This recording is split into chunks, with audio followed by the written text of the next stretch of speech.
compliance easy and smooth. Our taxpayers portal received a maximum of 72 lakh returns in a day, processed more than 6.5 crore returns this year.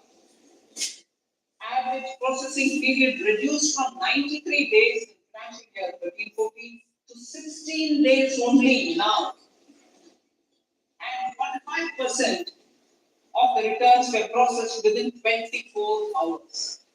To further improve this, roll out the next generation common IT return form for taxpayer convenience and also plan to make the legal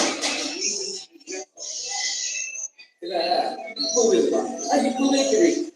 What? I get well. Get well.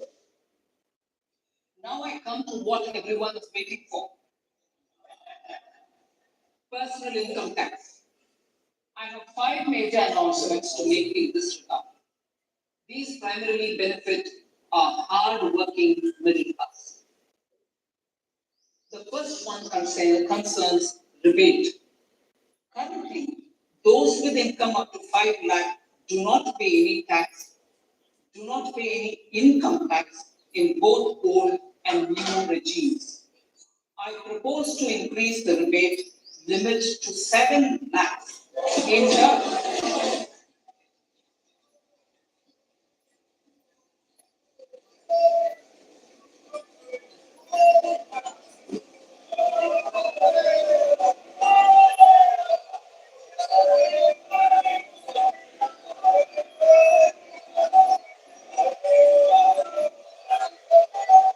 I propose, I propose to, I propose to, I propose to increase the rebate limit to 7 lakh in the new tax regime.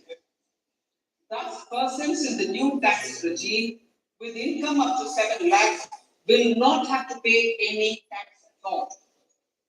The second proposal relates to middle-class individuals. I had introduced in the year 2020 the new personal income tax regime with 6 income slabs starting from 2.5 lakh. I propose to change the tax structure in this regime by reducing the number of slabs to 5 and increasing the tax exemption limit to 3 lakhs. The new tax rates are 0 to 3 lakh, nil. 3 to 6 lakhs, 5%. 6 to 9 lakhs, 10%. 9 to 12 lakh, 15%. 12 to 15 lakhs, 20%. And above 15 lakhs, 30%. This will provide major relief to all taxpayers in the new regime. An individual with an annual income of 9 lakhs will be required to pay only 45,000 rupees. This is only 5% of his or her income. It is a reduction of 25% on what he or she is required to pay now. That is 60,000. So in the place of 60,000, it is now only 45,000. Similarly, an individual with an income of 15 lakh rupees would be required to pay only 1.5 lakh or 10% of his income or her income, a reduction of 20% from the existing liability of 1,87,500 rupees.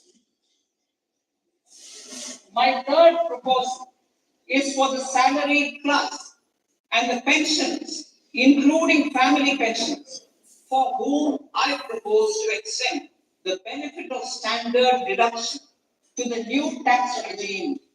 Each salaried person with an income of 15.5 lakh rupees or more will thus stand to benefit by 52,500 rupees. My fourth announcement in personal income tax is regarding the highest tax rate, which in our country is 42.74%. This is among the highest in the world. I propose to reduce the highest surcharge. I propose to reduce the highest surcharge rate from 37% to 25% in the new tax regime.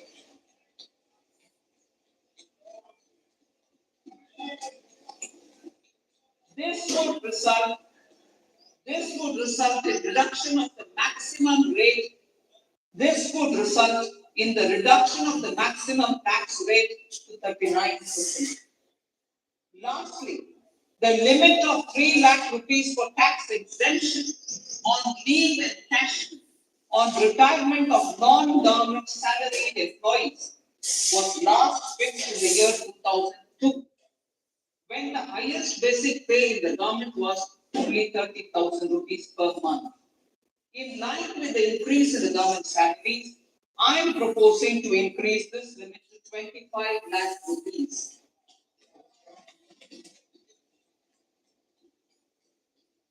We are also making the new income tax regime as the default tax regime. However, citizens will continue to have the option to avail the benefit of the old tax regime. Apart from these, I'm also making some other changes as given in the election. As a result of these proposals, revenue of about 38,000 crore to 37,000 crore in direct taxes and rupees 1,000 crore in indirect taxes will be foregone, while revenue of about 3,000 crore will be additionally utilized. Thus, the total revenue foregone is about 35,000 crores annually. Honorable Speaker, sir, with these words, I commend the budget. Priority number 3, infrastructure and investment. Investments in infrastructure and productive capacity have large multiplier impact on growth and employment. After the subdued period of the pandemic, private investments are growing again. The budget takes the lead once again to ramp up the virtuous cycle of investment and job creation. Honorable Speaker, sir, the capital investment outlay is being increased steeply for the third year in a row by 33% to 10 lakh crores, which would be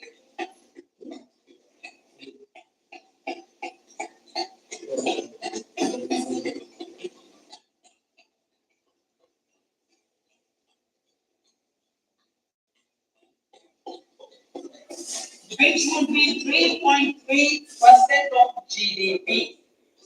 This will almost be 3 times the outlay made in 2019-20.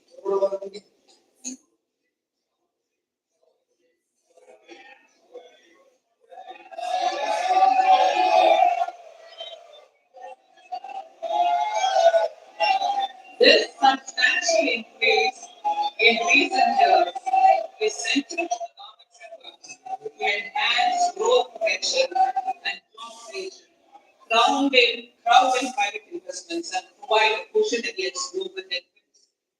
The direct capital investment by the center is complemented by the provision made for creation of capital assets through grants and aids to state. The effective capital expenditure of the center is budgeted at 13.7 lakh crore rupees, which will be 4.5% of GDP.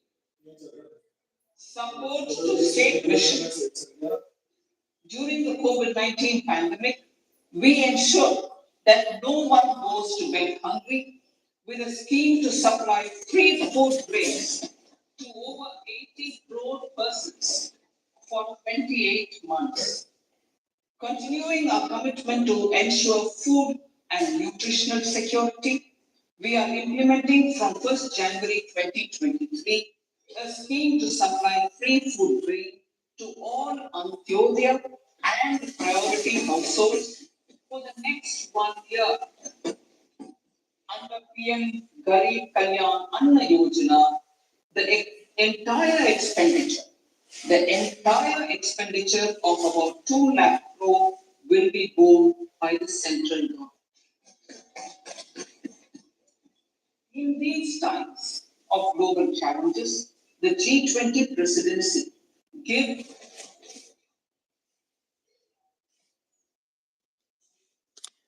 health, education and skilling.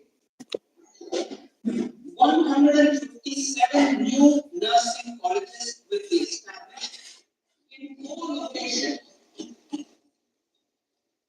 In 4 locations with the existing 157 medical colleges established since 2014.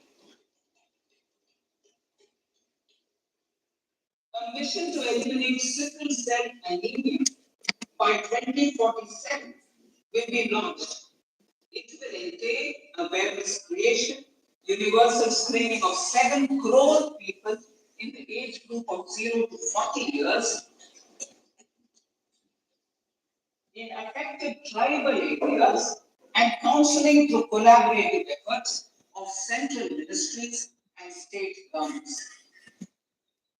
Facilities in select ICMR labs, Indian Council for Medical Research labs, will be made available for research